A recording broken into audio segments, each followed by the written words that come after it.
The best brands define their PR wow in a clear, concise, and compelling way to attract major media coverage, fans, and sales. Find out their marketing and public relations secrets today on 8-Second Branding with host Liz H. Kelly. Liz is the founder of Goody PR and the author of 8-Second PR. In each episode, she brings you the stories behind some of the best brands, CEOs, and authors. Plus, she explains how media appearances alone are 3 times more valuable than any paid ad. Now, here's your host, Liz Kelly.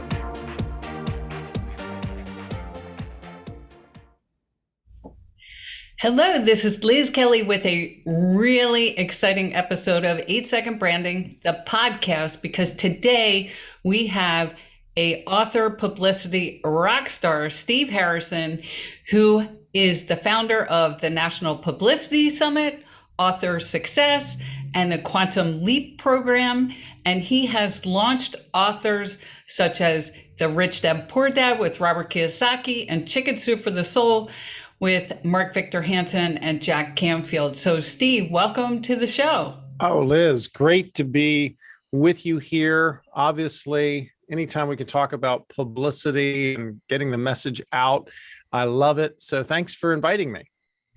Absolutely. And I read on your website, you've worked with 15,000 authors. That's a huge number. So tell us a little bit about your background and why you decided to focus on helping authors.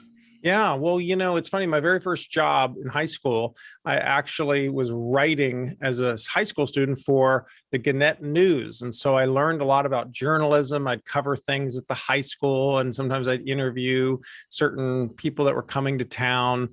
And then so a friend invited me in college, said, listen, I've got this great summer job that I've been doing, working in publishing. Will you want to come and hear about it? My boss is coming to campus. I'm like, sure. So I went to the meeting, and it was publishing, it was sales, it was selling books door to door. And it was crazy, but incredible training, great experience. And then when I graduated from Davidson College, North Carolina, I actually had been in this long distance relationship with this girl who lived in Philadelphia. And we hadn't really seen each other on a day-to-day basis for a couple of years, but we're madly in love. And my brother, Bill, was starting a magazine, radio, TV interview report, where the publication went out to media, radio producers, TV producers looking for guests. And he said, hey, can you help me for a couple months, just grow this? And the two of us worked out of our 2-bedroom apartment and just calling on media, working with authors, putting them in our magazine, writing copy to get them, out there to get producers interested. And here we are now, more than 30 years later. Bill and I are still partners. We still publish radio, TV interview report. Of course, we do a whole lot of other things now. And I married the girl. We've got 3 kids. We're empty nesters, and it's just been a real blessing. So that's kind of how I got into all this. That is so interesting. I have known you almost 20 years, and I've never heard that story. Yeah, well, we go back. We've been doing this for a while, haven't we? We have. And actually, I first met you at a Victor Hansen Chicken Soup for the Soul mega book marketing conference, where you were talking about RTIR magazine, radio, television, interview report. And I had written my first book, which was a dating book. And I signed up for the magazine, and I ended up with 150 radio interviews. It was overwhelming. And I was so hooked on the power of this magazine and the power of radio. It was incredible. So thank you so much for that. Well, it's so exciting, and I know you and I share this, is when a lot of times people think that, well, why would the media be interested in me? Can I really get publicity? And when you put yourself out there, when you own your expertise, and you own the fact that you have something to share, and it's put out there to the media in the right way, where you don't just look like everybody else on your topic, they will call you. They will say, hey, we'd like to interview you, often by Zoom or by phone, for radio and stuff. And so it's just really exciting what can happen. And obviously there's trial and error involved. Not everything works. But when I really think of the most successful authors and experts and entrepreneurs that we've worked with, they've been willing, like you, to learn, to try things. And it's exciting what can happen. That is a really good point, that it doesn't always work and you have to keep trying. So what I did was I bought a package that was 6 ads in the magazine, and the magazine, it was, I think, a half page with a picture and then bullets and a media hook and a topic. And some of them worked and some of them did not. So why don't we talk about that for a minute? What is a media hook, and what makes it stand out? Yeah. So like what we found a lot of times in our early days, and obviously we do, different things now. We've changed the format a little bit about the publication. But one thing that's really true is that when we used to have authors, and we work with a lot of authors who we would say, hey, write up your copy. We'll put it out there to the media. And we found that they didn't do very well, because typically, an author wants to talk about how their book is so good and the awards that they've won. And the media don't really care about that. In fact, I know a national TV host who says, I really don't care about your book. I can't interview your book. I want to interview you. So what you want to think about is what you can talk about that would be an interesting topic. And so sometimes that could be a question, or it could be like a how-to. So for example, I had a motivational speaker a number of years ago who contacted me who said, hey, I want to get out there. She didn't have a book, and that's fine. You don't have to have a book to get publicity. She said, I want to share, though. I want to get more speaking engagements. I want to talk about things like having a positive attitude, setting goals, having the right mindset. And I said, okay, well, here's the thing. There are so many people, so many motivational speakers out there who talk about that. The media can find them very easily. So we have to have a unique wrapper around what you're doing. We need a hook. And a hook would be like a tease. So if I'm the host, coming up, you'll hear how to be an automatic millionaire next. So it's like a hook. I got to stay tuned through a bunch of commercials to hear, oh, this is what we're going to be interviewing this next guest. So for her, I said, let's apply your advice to a situation that a lot of people can relate to. So where do people need to have a positive attitude? Where do they need to set goals and be persistent and be motivated? Well, a lot of people don't like their job. So why don't we create a show idea, a hook, how to love the job you hate? So now producers and hosts are able to say, coming up, we're going to talk to an author who tell you how to love the job you hate next. And so that's the example of the hook. And she actually got over 70 interviews over a year's time. She got speaking engagements. And then guess what the title of her book ended up being when she came out with it?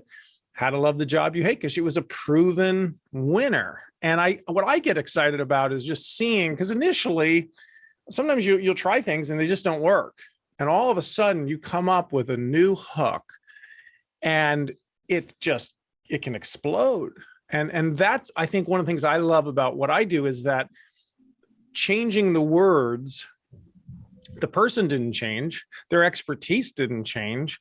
It's just that having the right phrase and the right positioning took media from not being interested to, hey, we want to interview you. And I still find that really exciting.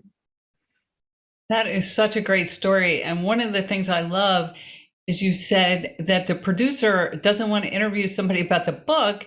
They want to introduce something that is new, something that is different, something that's going to make you want to stay until the end of the commercials, until they come back.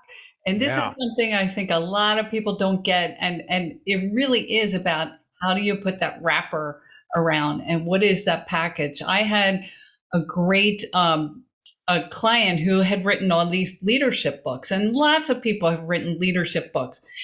But when I dug deep, I found out he was a former general manager. He had worked in 5 countries. He He plays 7 instruments and speaks 5 languages. I mean, he just had an incredible background. And P.S., he started his first company when he was 7 years old, selling recycled golf balls. So he had this entrepreneurial spirit. So we worked with all of that. But the one hook that really worked well that got him in Fast Company was how to hire based on behaviors versus a resume.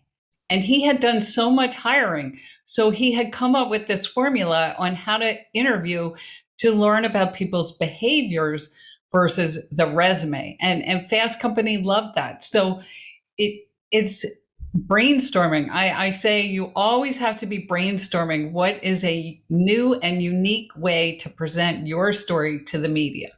Yeah, and I like what you said too there about you have to dig deep. You know, I'm sure you do this. We do this with our clients is we ask them a whole series of questions. Tell me about yourself. What can you, because people are wonderfully complicated.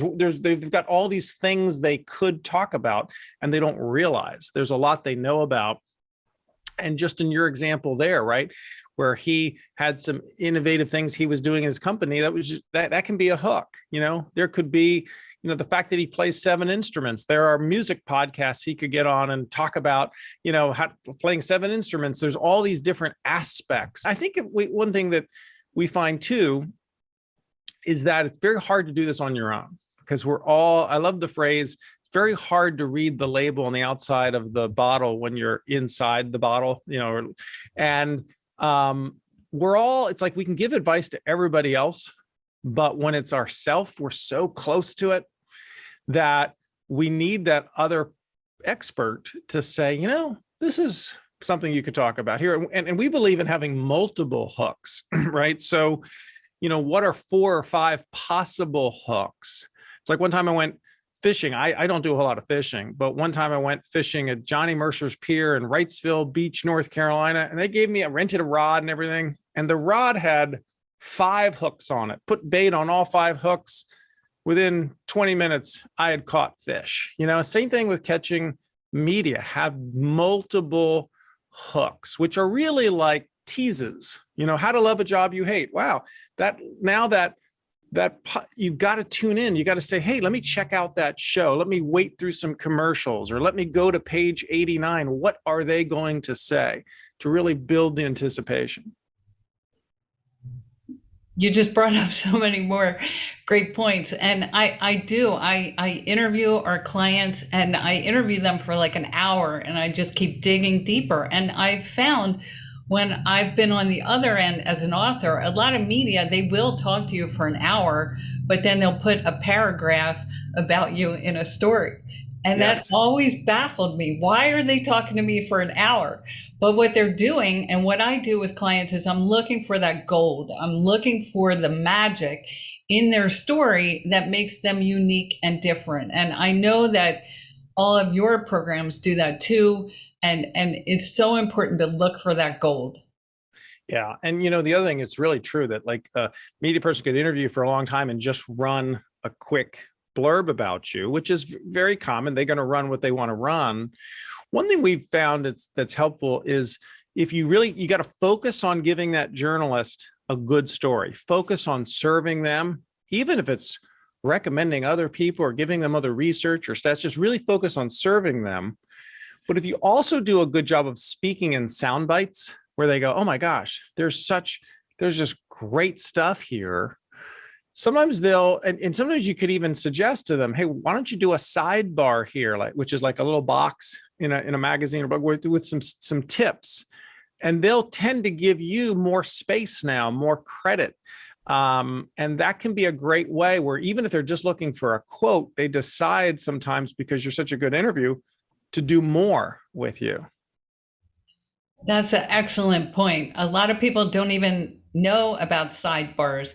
So that's a great idea to bring up, maybe do a sidebar. I love that with extra tips. A number of years ago, I remember Entrepreneur was doing an article on how to get national publicity. And I used this approach and ended up, we got a lot more coverage with some sidebars rather than just being quoted. And so, the theme here too is to be of service to the media. When you come from that place, good things roll your way. Not every time, but a lot of times. And they'll call you weeks later, months later on a deadline saying, hey, we're doing another piece. Could we interview you? And I think building relationships with media, this is something that, you and I have, and that's why we're able to help clients get publicity. This is what major publishers have. This is a huge advantage that I think a lot of authors and entrepreneurs don't realize they actually they could cultivate these relationships. And when you have them, it becomes a huge asset for your career, for your business. Exactly. And I have a whole section that I added to the new version of our 8-second PR book about how to be a great guest, because a lot of people, they show up for the interview and they're not realizing, hey, that media person is a person on the other end, and you want to build rapport with them and be grateful and show up on time and be prepared. So what kind of tips do you have for how to be a great guest? Well, a couple things. One is definitely show up early. Okay. Never be late. Always when you tell a media person you're going to do the interview, always be there. Be amazed how people some basics there. The other thing, in terms of being a great guest, try to listen to the show at least once, have a feel for what they cover, know the name and know how to pronounce the name, right? So here I am talking to Liz Kelly, but what I don't want to do is, oh, Lisa, how are you? It's like, oh man, your listeners, I've just completely lost credibility. So know the name, know how to pronounce it. Have some signature stories that you want to tell in the interview that will be entertaining and will prompt people to come to you. So it's a way of selling without selling. It's educational, it's helpful for people. And they say, hey, you know what? I want to check out more of what this person does. And I think the other thing that people don't do is they don't listen to themselves or watch themselves. Most of us, we don't like to see ourselves on video, or listen to ourselves. It's painful in the beginning because we're very critical, but it's the best way to get better.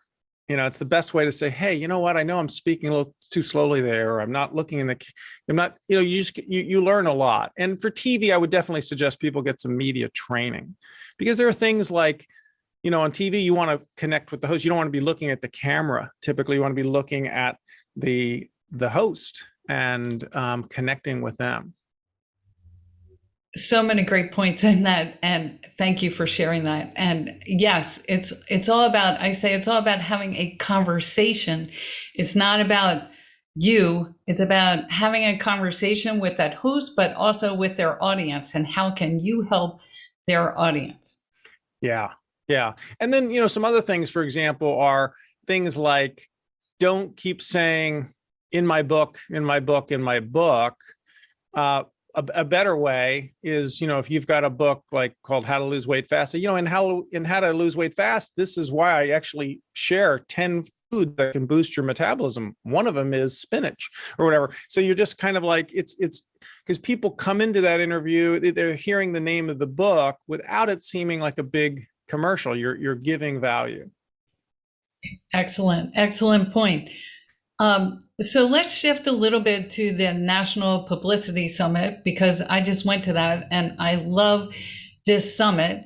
And can you talk about how the process works when you work with the authors, and maybe a success story of somebody who got on national TV after going to this summit? Yeah. In fact, I love how you say you went to the National Publicity Summit, because you and I both know most recently you went to it virtually without leaving your home, right? You participated in our National Publicity Summit virtually by Zoom, just like you and I are talking now. And that's been something we've been doing in recent years with COVID. It used to be a live event, and I know you came to that one too a number of years ago. But we're finding Zoom is just been fantastic. People don't have to travel. And so what that is, I'll share with you kind of how it came about. You know, I used to go to Book Expo, where it's a big trade show where thousands of people are there and publishers pay a lot of money to have a booth there. It's in a huge convention center. And I noticed there'd be some people walking around with special colored tags, and they were national TV producers. And whenever they came up to a booth for a publisher, oh, the people in the booth were thrilled. Oh, Good Morning America's here, the Today Show's here, and they would just be thrilled. But I thought, gosh, you know, so many people have booths and their media are not coming by. And from a point of view of publicity, it would be amazing if there was an event where the media were in the booths and you got to go talk to them one-on-one and have face-to-face time. And so Bill and I talked about this, and we decided, you know, that we ought to create an event like that. And we said, but the thing is, you know, we have to, a lot of people aren't good at knowing what to say to the media to pitch themselves. And we said, okay, well, let's train them ahead of time. All right. And we took our media contacts, we invited producers, and we did our first National Publicity Summit in New York live as an actual event. And one guy, this is the very first session we ever did. He went up and, you know, we're talking about hooks. So he had some different hooks. You want to have multiple hooks. So this was Barry Spilchek, and he said, I'm on a mission my partner and I are on a mission to save 1 million marriages. And the producer, this is from Fox News, he said, okay, well, that's great. What else you got? He goes, well, and he gave another, you know, idea. I can talk about what couples can do to take their relationships to a next level. Well, all right, what else you got? And then he remembered, hey, Steve and his team have talked about sometimes being timely. And at that point, we were sending troops, more troops abroad. And he said, you know, news just came out. We're sending troops abroad.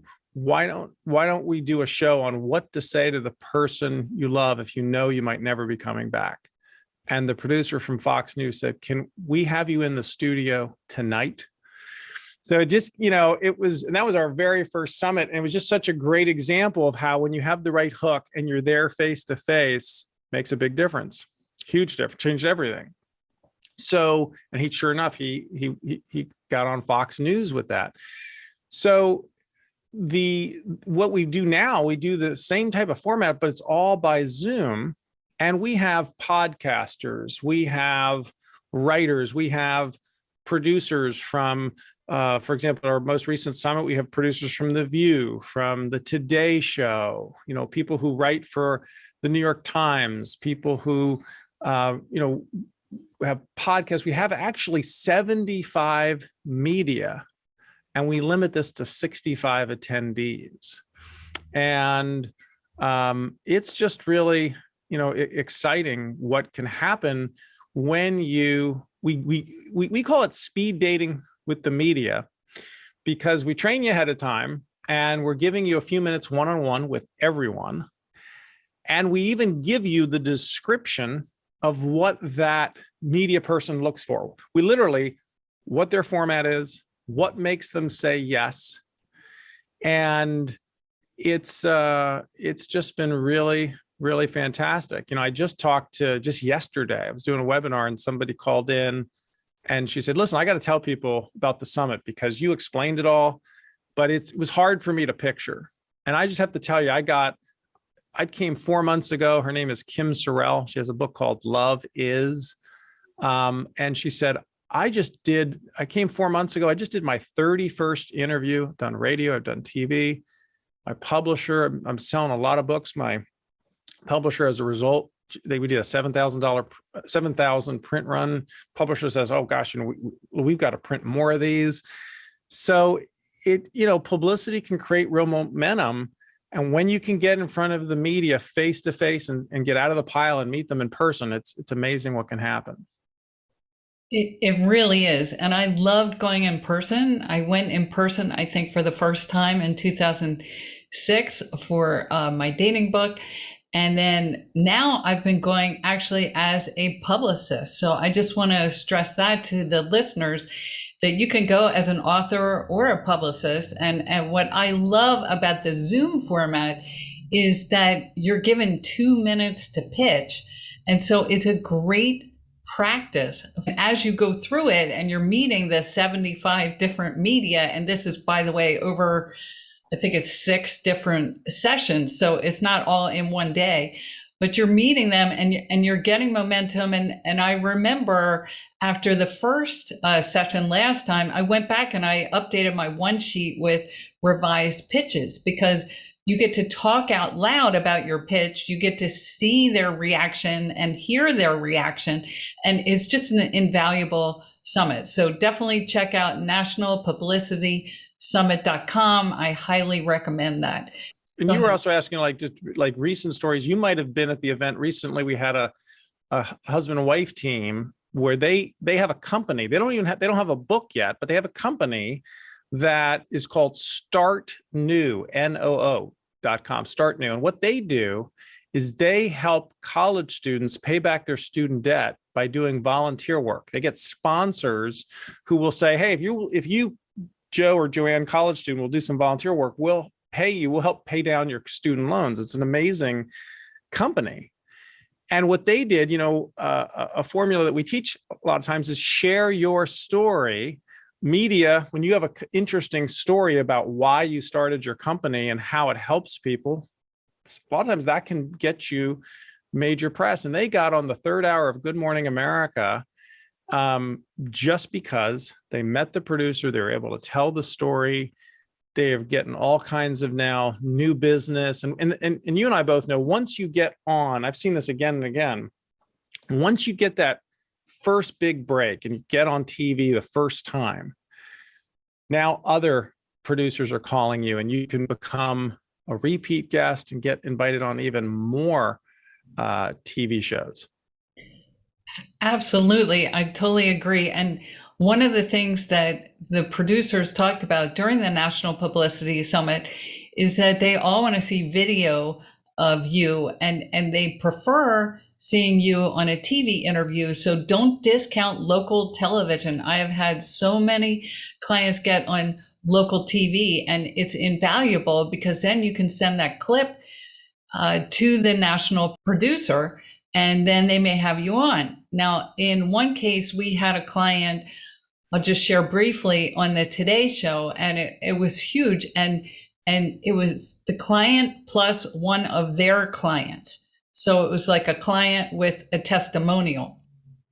Yeah. And neither one had been on TV ever. So what we did was we just did video clips of them talking so that the producer could see them on camera. So that's another option. Yep. But yes, these are all great tips about get on local TV and then get on the national TV and then watch it multiply and watch it magnify. And I think, one of the things that we both know too is that, like, sometimes people say, hey, I want you to get me on national TV. And it makes sense. Everybody wants to get on national TV. And, that's like saying sometimes I want to swing and hit a home run the first at bat. And national TV would, as you said, they would like to, they really do want to see you on video, whether it's an interview that's on YouTube. It's local's a great way to go. Get some local press first, local TV. Everybody, a lot of people don't realize this, but the local media need to find local people. So if you're in Phoenix and you have a topic on, say, whatever, adoption, well, the media in Phoenix, they have to find people who are in Phoenix to talk about this. So it might be a national story, but you get on that show in Phoenix. Well, now, if it's an ABC affiliate, now you're more likely to get on a Good Morning America because they pay attention to that. You now have a reel, you have something that you can show them. And so you make that base hit or that double that really does help you get the big time press. Exactly. And it is, I say PR is a marathon. It's not a sprint. And so you just have to keep going. You have to have a lot of resilience. You have to try different things, and eventually that magic moment is going to happen. And then Yeah. you got to be ready for it. You got to be ready. You got to have your website. You got to have your products. You got to have your services when it does take off. And I say to people too, like for our National Publicity Summit, I can't guarantee that you're going to get on national TV. I mean, when people go to nationalpublicitysummit.com and they check out, they'll see tons of case histories of people who got their first national TV hit ever. Well, what I do find is that most of the people that attend get publicity. And why is that? Because we kind of play a certain law of averages. I mean, we have podcasts, we have radio, we have writers there, we have 75 media. So when you're, that's how you want to approach PR. You want to be regularly reaching out and touching base with media, and you will continue to get invited on things. And one thing leads to another. And, you're just getting more and more bigger hits. Absolutely. And you get more confident as you go along with telling your story. And you do want to hire media coaches. I did hire a media coach that I met at the summit. And I've actually had 3 media coaches. And now I help people because you can't always see yourself and you need an outsider to give you tips. And so I found it invaluable. And each one of the 3 media coaches gave me something very different. And that was really helpful. Yeah. And, one of the things that I think we've often I often say to people is that marketing is like dating. You want to build relationships before you get married. There's a lot of parallels. Now, you, of course, have, in the past talked about dating and stuff, but I think that, relationships are important, and being personable, listening to what the media want and giving that to them. Even being, sometimes I say, being professionally flirty, having some fun with people, being chatty. A lot of times people, typically call media by their first names. Hey, Betty, this is an idea I have for you. What do you think? I once sent an email to a producer. I hadn't seen this producer in 5 years. I knew she didn't remember me, but I just had a very brief conversation with her many years before. And, a CNN producer gets hundreds of emails, but I simply sent her an email. I said, Betsy, are you still doing stand-up comedy? I heard back from her in minutes. And of course, the email said, hey, you may not remember this, but I met you a number of years ago here, and here's what I'm doing now. And instantly, treat people like people. And what's great, what I love about our publicity summit is you do get to know some things about people. Oh, she's got an Australian Shepherd. She likes to do yoga. And when they come to our summit, they get the emails of the people that have attended. They can follow up. So a lot of times people don't have media contacts. And I think it's important to give my clients media contacts that they can follow up with. That's a really good point. And I also think that following the reporters on social media can also be great. I went and followed a lot of the reporters I met at the National Publicity Summit on Instagram. Yeah. And then what's really interesting is that I had someone read 8 Second PR, the first version, and they asked to interview me on their podcast, and I wasn't sure why. Well, it turns out they had followed my advice and they had gotten an interview on Fox 11 Los Angeles. But how the whole relationship started was they reached out to the producer on Instagram. And sometimes I reach out to producers on LinkedIn. That's another great vehicle. Mm-hmm. But you can't be overly pushy or salesy in your first contact. You have to build that relationship. Yeah. You've heard me say many times, you can have anything you want if you position yourself to be famous. You have anything you want if you position yourself to be famous. Now, what does that mean? Well, that means first, owning the fact that you have some expertise. Now, you may not be the number one expert. You may not have a PhD. There may be people who know more about your topic than you. That's not the question. The question is, do you know more than the average person driving up and down the highway? If you know how to grow tulips. I mean, I know nothing about how to grow tulips, all right? But if you're the one who gets me excited about the idea of growing tulips and why that could be fun and good, and you start, you're my go-to person. I want to learn from you. How should I grow tulips? What do you think? And then, when you own that and you're willing to now reach out to media and say, hey, I could do a whole segment on how to grow tulips during the winter or something inside, like, hey, this could be a visual segment for TV. And, now you put yourself forward, which can be scary and uncomfortable. And some people feel like that's like bragging, but you're not really, you're just owning, hey, I can help people. Here's an idea for a show. Here's an idea for an interview that we could do. That's kind of the attitude that you want to have, because look, that producer of that TV show or that podcast, they have to fill airtime. They have to do shows. If you can come along and give them an idea that fits what they're all about, they can book you and they can go home early.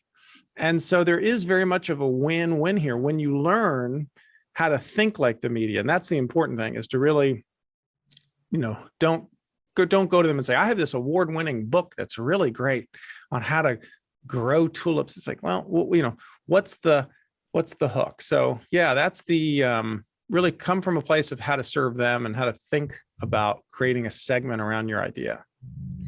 I love that so much. Think like the media. That's a great soundbite right there. And I do think a lot of people don't realize that producer on the other side, part of your job is to make them look good. Because if you make them look good, then they're going to invite you back. Yes. And, I think one of the things that people also don't realize is how much publicity can pay off in so many ways. People, when you're doing that interview, you're not paying a penny for the airtime at all.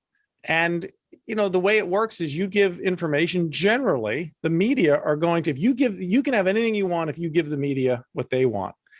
And they will generally give you a very good plug at the end and say, hey, where can people find out about what you do? And you're now getting free exposure. You can get more sales, more people coming to your website. People can hear you and pay you to speak. They can get on your list.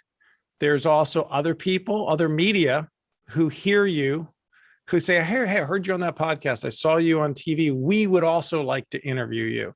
So it can really mushroom and explode. And it's probably the least utilized, but most proven marketing tools, is getting publicity. Exactly. And I call it earned media, because you have earned their respect to tell your story. And earned media can be 3 to 5 times more valuable than any paid ad. So I know authors like Robert Kiyosaki, Rich Dad Poor Dad, he is a huge advocate of earned media for that reason. Yeah. And you talk about guests. So, you mentioned, I know we've both worked with Rich Dad Poor Dad, and his wife Kim called us. I know we both know Kim. She called us. She said, this was years ago. She called us and said, my husband has 1,000 copies of his self-published book in the garage. It's called Rich Dad Poor Dad, and we hired a PR firm. We didn't get very much at all. Can you help us? And we're like, all right, well, let's get him out to the media. Let's get him on radio shows. And he's such a good guest. He believes in something called drawing the line in the sand. So you challenge people to see the world your way and to step over. So he likes to be controversial. He likes to say, hey, your house really isn't an asset, and here's why. And he redefines what an asset is. And, you may think that the way to become wealthy is to get good grades and, invest money in your 401k, but actually it's to have a business or a side business and be more entrepreneurial. And they would say, well, where's your book available? And at the time, his book wasn't available anywhere.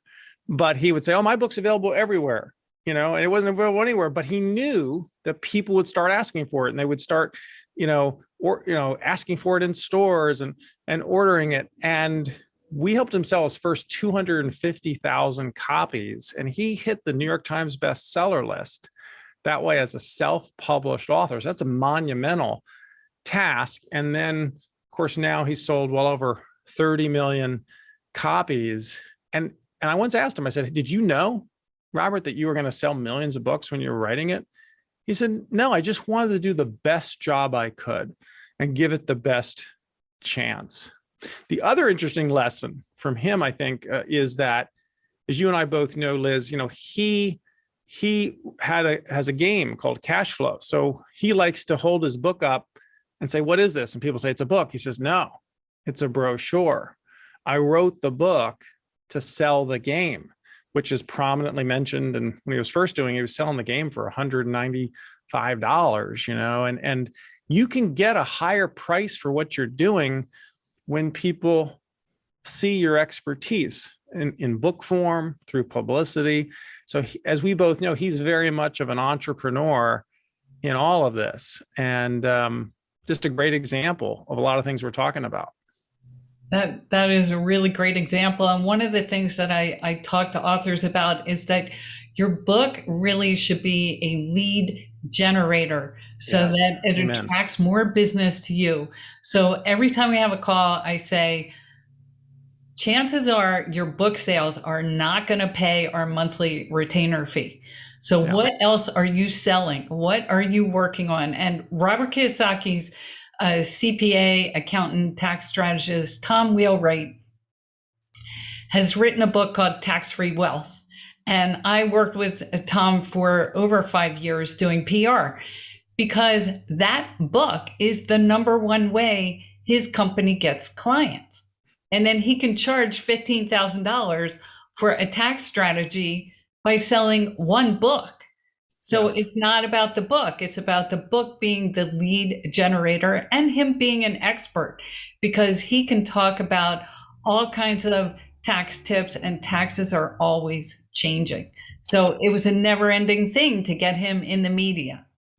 Yeah. And it's well said. It's also one of the reasons, it's interesting. We started off and helping people get publicity. And that's actually why, in terms of our consulting and services, we started migrating to, hey, let's help people write books and get their books published and promoted.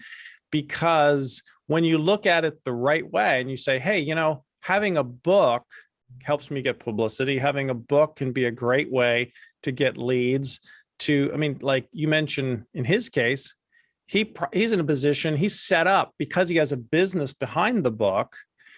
He can give the book away, and have clients. It's a reason to get publicity. It helps him get speaking. It does a lot of things. And I think a lot of times, so we talk a lot about that at, authorsuccess.com, where we teach a lot about, don't just have a book. Look at this in a more professional way. Even if you're doing it part-time, have some pieces. I call them $1 million authors, people who've brought in over $1 million from their book and expertise. That doesn't mean they made $1 million in royalties or sold 1 million books necessarily, but it may be that they got paid $5,000 or $10,000 to speak. It may be that somebody bought their book, and then like I have a client, Mark Satterfield, where we got him on ESPN, and one company contacted him, and over a couple of years they spent $250,000 that's just from one person who heard him on ESPN radio. And this is the unfair advantage that a lot of authors have that other authors don't see, is that when you're a Robert Kiyosaki and you have a game that you can sell for $100 or $200, or when you are like Tom, who you mentioned, and a client is really worth a lot to you because you do financial planning or consulting or seminars or whatever, you're just in much more advantage. So a book and publicity, these are powerful ways to grow your business. Exactly. And I think everyone should write a book. It's a great experience. So at the National Publicity Summit, you said some really great things about rich authors versus poor authors, which is pretty much what we're talking about here. But can you give some examples of rich authors versus poor authors? Yeah. So you mean some examples of people, or do you mean some of the things they do differently, or kind of both? I mean, some of the things they do differently. Yeah. So one thing is rich authors see themselves as experts and entrepreneurs. They don't just see themselves as authors. Poor authors think, okay, I'm an author. I'm going to put my book on Amazon, and that's how I'm going to make my money. And I have this book.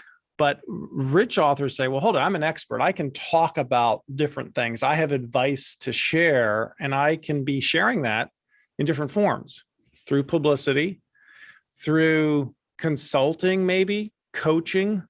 Even people who don't want to do coaching or consulting one-on-one, they could have a group coaching program. So rich authors know, it's kind of like the founder of guerrilla marketing, J. Conrad Levinson. He once said that the guerrilla marketing book, that he did over $10 million in revenue from that.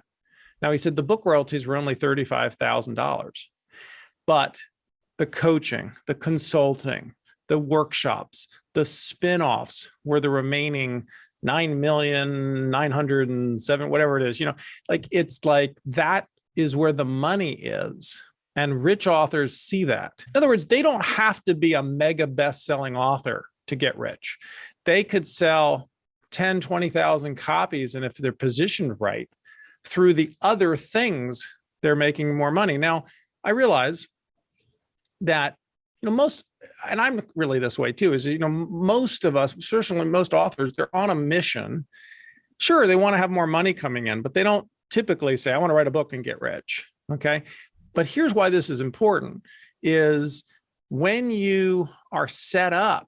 See, sometimes people say, well, I can't afford to hire a publicist, or I can't afford to do, this and that to market my book. And what they're really saying is, I don't make enough money in terms of book sales to justify the investment.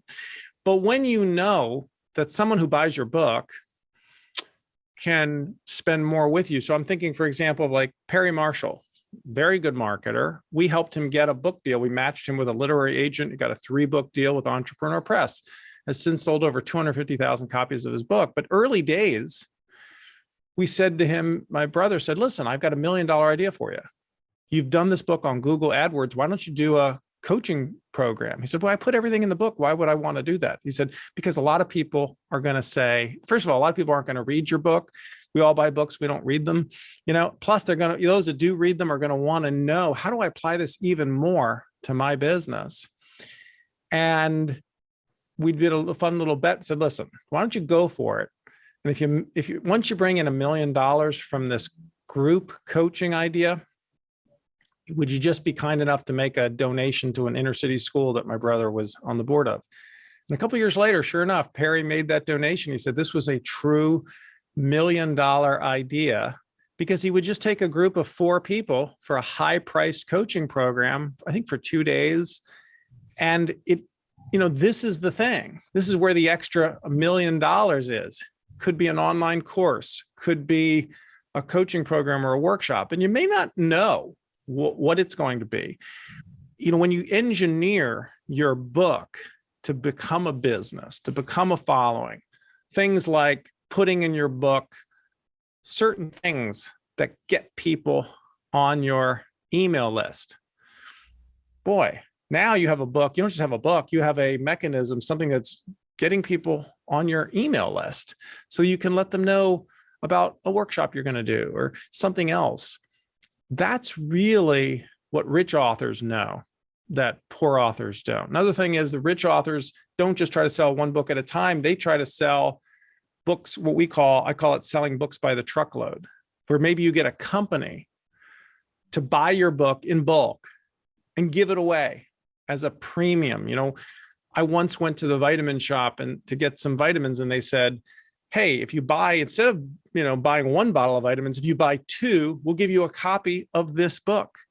And what the publisher had done was they had just done a deal with the vitamin shop and said, listen, we'll sell you this book at a discount. They still made money, but it's one order. When you can get one company to give you thousands of dollars for books, tens of thousands of dollars sometimes, sometimes a lot more than that. This is the kind of thinking that most authors don't think about. They just think about, I'm just going to do this book, and they don't think about how do I do this in a more professional way. And that's what we love helping people do. And you do an incredible job with that. And you work with authors in a program called Quantum Leap after the National Publicity Summit. So for anybody listening, that is another option that you can do. So you don't have to do this alone, and you can do it with a team of experts. And whether you work with Steve Harrison and his team, or you work with another team, it really is about